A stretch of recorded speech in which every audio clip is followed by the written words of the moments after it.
South India Shopping Mall, The Wedding Mantra, Sarikotta Wedding Collection, South India Shopping Mall. Spiritual జర్నీలో సాగుతుంది కాబట్టి ఎలా అనిపించింది ఈ జర్నీ? నాకు మార్పు. ప్రభాస్ గారు మీ సినిమాలో క్యామియో యాక్ట్ చేయడం అనేది ఎలా ఉందంటే, మేమిద్దరం బ్రదర్స్ లాంటి వాళ్ళు, నేను తీస్తే ఏంటి నా బ్రదర్ తీస్తే ఏంటి అన్నట్టు ఆ కైండ్ ఆఫ్ సిగ్నిఫికెన్స్ ఇస్తుంది. మీ రిలేషన్ అసలు ఒరిజినల్ గా ఎలా ఉంటుంది? My take on the relationship with Prabhas is that ఇప్పుడు జనరేషన్ కి బాగా అర్థం అవ్వాలని చెప్పి ఆ కైండ్ ఆఫ్ డిజైన్ ఉందా? సోషల్ మీడియాలో కమర్షియల్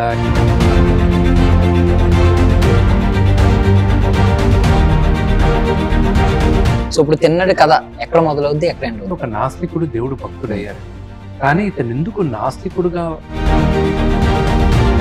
బడ్జెట్ అయితే 100 to 150 అని అనుకున్నారు స్టార్టింగ్, బట్ ఇప్పుడు 200 క్రాస్ అయిందని చెప్పి మేము వింటున్నాం అనమాట.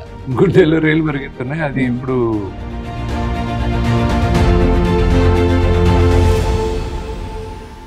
భక్త కన్నప్ప కృష్ణంరాజు గారి సినిమాలన్నింటిలో ఒక ఐకానిక్ ఫిల్మ్ అనమాట. బట్ అది డివోషనల్ ఆస్పెక్ట్ లో వచ్చింది. బట్ ఒక ఆయన అన్నారనమాట, ఇది డివోషనల్ గా చూడకూడదు, హిస్టారికల్ ఆస్పెక్ట్ లో చూడాలని చెప్పి చాలా బలంగా చెప్పారు. అండ్ ప్రపంచానికి తిన్నడిని పరిచయం చేయడానికి సిద్ధంగా ఉన్నారనమాట. ఆయనే మన హీరో మంచు విష్ణు గారు. మాట్లాడారు. High sir. Hi. So first of all film journey ఎలా ఉందని అడుగుతారు అందరూ, బట్ ఇది ఒక డివైన్ జర్నీ, ఒక స్పిరిచువల్ జర్నీలో సాగుతుంది కాబట్టి ఎలా అనిపించింది ఈ జర్నీ? వ్యక్తిగా నేను కన్నప్ప చేసేటప్పుడు నాకు మార్పు నేనే చూసుకున్నాను. అండ్ ప్లస్ ఈ 12 జ్యోతిర్లింగాలు తిరిగే యాత్ర మొదలెట్టా. ఇప్పటికి 5 అయ్యాయి. నెగటివిటీ పోయింది నాకు.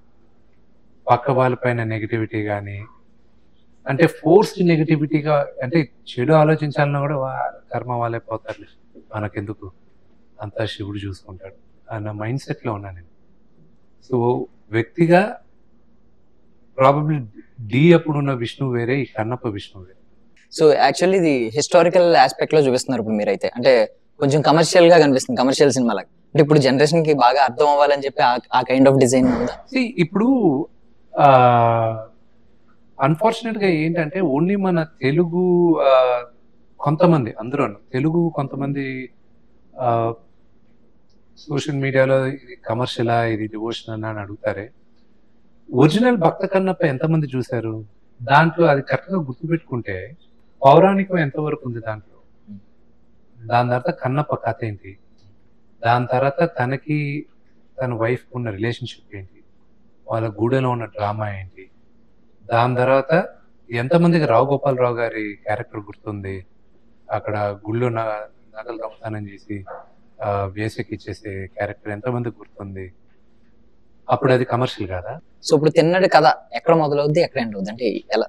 తిన్నడు ఇప్పుడు మనందరికి తెలిసింది, ఒక నాస్తికుడు దేవుడు భక్తుడు అయ్యాడు, కానీ ఇతను ఎందుకు నాస్తికుడుగా ఉన్నాడు, ఎందుకు చిన్న వయసులోనే నాస్తికుడుగా మారాడు అనేది అది ఒక ఊహాగానం. ఆ కథ తెలియదు, ఎవరికి తెలియదు. కానీ చూచాయిగా కొన్ని ఎపిసోడ్స్ తెలుసు, కానీ అన్ని తెలియదు.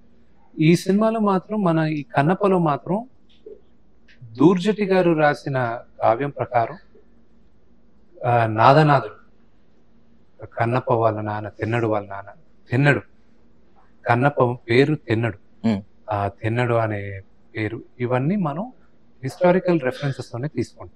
సో బడ్జెట్ అయితే 100 to 150 అని అనుకున్నారు స్టార్టింగ్, బట్ ఇప్పుడు 200 క్రాస్ అయిందని చెప్పి మేము వింటున్నాం అనమాట.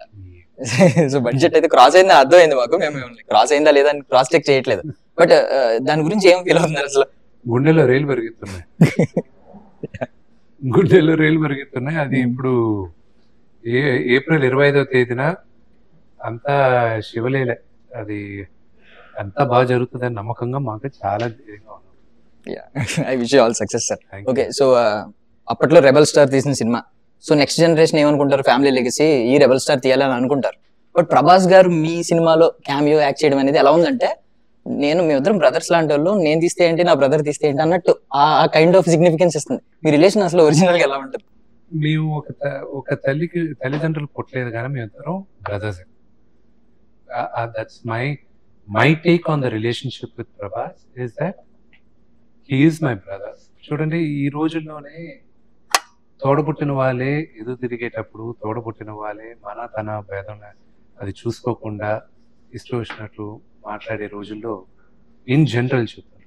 కేవలం నాన్నగారి పైన ఉన్న గౌరవంతో ప్రేమతో ఆయన ఈ పాత్ర చేశారు. సో నేను ఎవరికైనా మా తల్లిదండ్రులకైనా నేను ఎవరికి రుణపడలేదు. అలాగే నేను ప్రభాస్కి రుణపడను. అతను చేయాల్సిన అవసరం లేదు కానీ చేశాడు. So I'm grateful for. And మీ కష్టాన్ని మేము గుర్తించాం అంటే ఏంటంటే బేసికల్లీ యంగ్ ఏజ్ లో ఉన్నప్పుడు, పెళ్లికి ముందు, బ్యాచిలర్ గా ఉన్నప్పుడు ప్రయోగాలు చేస్తూ ఉంటారు. మీరు ఫాదర్ ఆఫ్ 4 kids. ఈ టైంలో మీరు మీ కష్టం కనిపిస్తుంది మాకు స్క్రీన్ మీద. మీరు డైట్ అవ్వడం, మీ మెయింటైన్ లుక్, ఇదంతా అసలు ఈ కష్టం గురించి చెప్పండి, మేము గుర్తించాం కాబట్టి అడుగు. కష్టం ఏమి లేదండి. I'm just doing it as it is. ప్రతి దానికి వన్స్ మీరు దేనికైనా ఒకసారి మైండ్ ఫిక్స్ చేస్తే, ఎవరైనా సరే మీరు కూడా ఇది కావాలని మీరు కానీ ఫిక్స్ అయితే మైండ్, అది సాధించడం ఈజీ. ఏదైనా సాధించవచ్చు. But you have to fix your mind and your goal, and దానికి డిసిప్లిన్. సో ఫైనల్లీ సార్, ఓటీటీకి ఇంకా అవ్వలేదని విన్నాం. అంటే సినిమా మీద మీకు కాన్ఫిడెన్స్ ఎక్కువ ఉండి రిలీజ్ తర్వాత అయితే ఇంకా బాగుంటుంది అనే ఆలోచన అలాగే లేదు. బిజినెస్ ఇప్పుడు దీనికి ముందు బిజినెస్ జరిగేది వేరే విధంగా జరిగేది. ఇప్పుడు ఈ సినిమాతో ఇంత బడ్జెట్స్ తో బిజినెస్ నేర్చుకుంటున్నాను. ఇప్పుడు బిజినెస్ అంతా ఏదో ఒక ఎక్స్టర్నల్ కంపెనీకి ఇచ్చాం, వాళ్ళు చూసుకుంటున్నారు అంతా. అన్ని సేల్స్, దాన్ని సేల్స్ కంపెనీ అంటారు. ఆ సేల్స్ కంపెనీ చూసుకుంటుంది ఆల్ సేల్స్. సో వాళ్ళని అమ్మి పెడుతున్నారు. So final I wish you all success sir. Thank you so much for your value.